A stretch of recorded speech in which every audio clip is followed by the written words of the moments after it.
I'm sick. Got the flu. Was there last week? So inevitably, I've got the flu. Yeah. Happy? Okay. Warren, does it feel any different this year to the last 2 years where you've basically been injured and struggling to make the side because of the injury?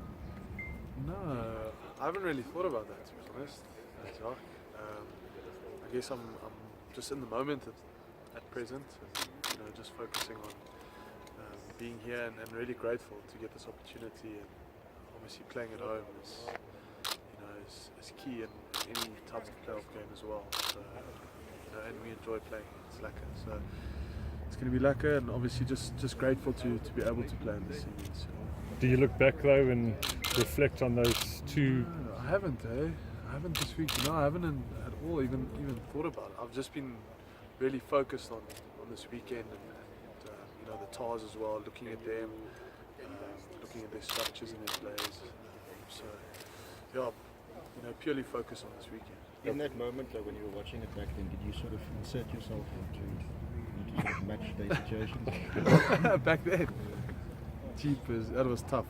It was tough, especially on the side, on the side of the field, having to watch.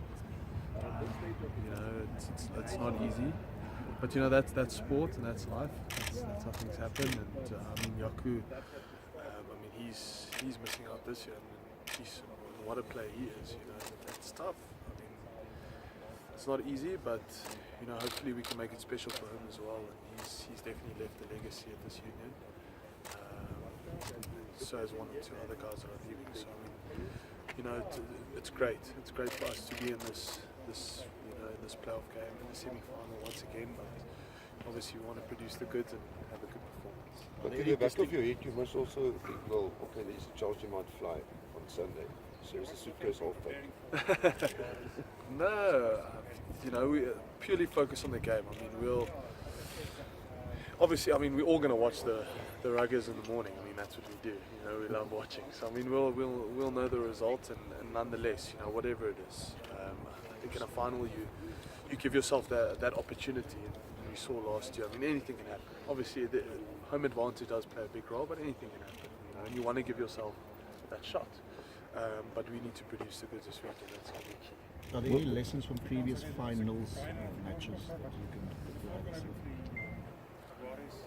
Once we get to a final, I think knockout games. Oh, knockout games. Yeah, look to not change, to stick to your processes and your principles, and as far as everything is concerned, your whole week, your preparation, your training sessions, your duration of your training sessions, your gym sessions, your recovery. Just keeping everything simple, and obviously there's a lot of outside distractions as there are, and it's just important to be able to manage that and stay focused on the job at hand, which is performing on the weekends. Warren, you played the New Zealand teams mainly in the playoffs last year and the year before. Are you sort of surprised that the Tars are there? And how different are they? It was a difficult one to. Who asked me the question? Was it you, John? I don't know. Someone asked me who am I backing?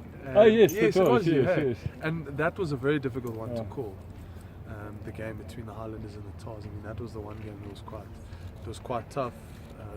Home advantage does play a role, and if the Tars, like we saw in that second half, they start getting front foot ball, then they're extremely dangerous with Falau and Kirtley. So I think the Highlanders did well to initially to dominate set piece and also at ruck time and kind of starve them from possession. But as soon as they started getting quick ball, their forwards started playing a bit more direct. And yes, when Kirtley starts showing and going and almost running at that 45-degree angle of his, it's quite tough to defend. So they're a good side. Tactically, they're smart and intelligent players. They'll have a plan, that's for sure. We expect that, and they'll want to execute that. Warren, leading up to last week, one of the things you actually asked were a better start than what you had against the Bulls. What was that? That was so simple. In a way, you didn't get it because you went down 6-0 again early on and so on. Yeah. Struggled to get your ball on your hands on the ball for like the first 7-8 minutes. This week, how can I think it was different though. It was rectify different. I wouldn't say it was a bad start. It wasn't an ideal start, but I still think we functioned well. Even though they did put those 3 points on the board, I thought defensively in that first half we were good. We converted pressure into points this weekend really, really well. And the only real concern was in the second half for about 15-20 minutes. It just felt like we probably had, we were focusing on that first half performance and thought it was just going to happen, and then kind of Jags scored 2 quick tries and we decided, okay, look, it's not just going to happen, we need to play. So we need to rectify that. I mean, we need to perform for 80 minutes. That's what it's going to take in a semi, and we need to be switched on for 80 minutes. The Tars are much the same. If they, like the Jags this weekend, as soon as they get front football, they're going to punish you. And also if they get kick receipt with Falau, if you give them easy possession from kicks, they're going to counter like the Jags did this weekend, how they scored on that right hand side there. So we got to be very good in terms of our contestable kicks, or if we're going to kick deep, it needs to go deep.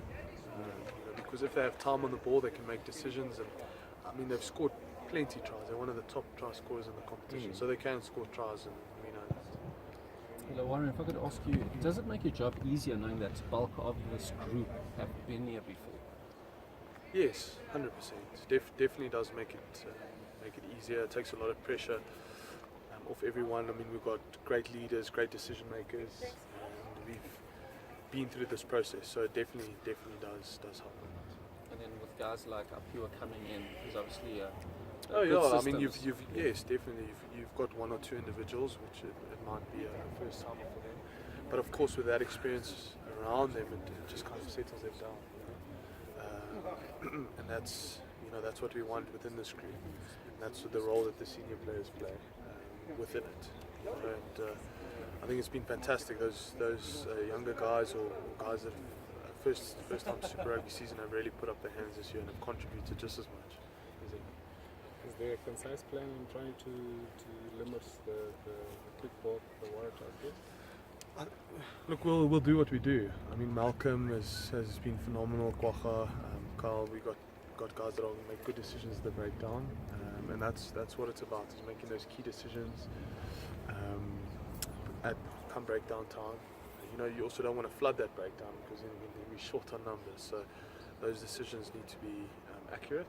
We need to make good decisions there, and defensively we need to be strong. I think they pose probably a bigger threat. The Jags scored more tries, so they've got a very good attacking threat, and smart players. They'll tactically kick smartly. They probably won't want to kick out this weekend, I assume. They'll probably want to keep the ball in play. They won't want lineouts and they won't want scrums this weekend. So it's going to be an interesting game. I think tactically it's going to be quite interesting to see what they do in those first 20 minutes, to see where they're going in terms of tactics. Match officials have made life interesting for everyone. Now that No you comment. Now that you are in like knockout matches, I mean, is there a deeper concerted effort to sort of take them out of the equation so that there's no grey areas? You're not left to the whims of an official. Yeah, look, I mean, as a player, you just got to focus on playing. Yeah? I mean, it is difficult. There's sometimes a bit of frustration, but you've got to put that in your pocket. It's tough at times. I think this weekend there were also 1 or 2 calls, but I think the same for them as well. There was some frustration on their side. So you've got to try and stay calm and just say, great call, and hopefully you'll get the next one. Thanks guys. We've got 2 more players coming. Thank you. Last question. Thanks, Warren. Just last year, it must have been bitterly disappointing for you to have missed out that week of leading the Springboks out on a test at Ellis Park. When France was here and so on. I know nothing obviously rectifies or makes up for that, but does this in a way, playing in a semi-final with the Lions at Ellis Park, compensate to a degree? I'm just grateful, to be honest with you. I mean, in this game, you just don't know. We've got Julian broke his neck 2 years ago. He can't even play anymore. I mean, Yaku was very close to having a career-ending injury with his shoulder, to go from off twice. So you just don't know, and you've just got to be grateful every opportunity you get, and especially with these type of special moments within a semi-final. It only happens so many times within your career, and it's just a great opportunity for us as a team, and you know, hopefully we can put a special performance out there and inspire people. That's what we want to do. You know, we can get a good crowd out. I hope the numbers are looking good as well, and supporters have been great. So we want to bring a special performance this weekend. It's not going to be easy. You know, it's easier said than done. I think tactically it's going to be interesting. I'm quite excited. You know, I'm quite excited to play this weekend, and you know, I think it's going to be an interesting game. Can we just quickly ask you about the contract that you Sure. you Yes. signed? Yes. I think it took some time, but yeah, luckily we sorted it out. I think it was 2 weeks ago, or a week, 10 days. So, yeah, so signed to the end of World Cup 2019. So yeah, obviously very, very grateful for that as well. Myself and my family and my kids, and you know, we really enjoy it here and love it here. And, yeah, very grateful for that. Very, very. Thanks, everyone. Thank you, Warren.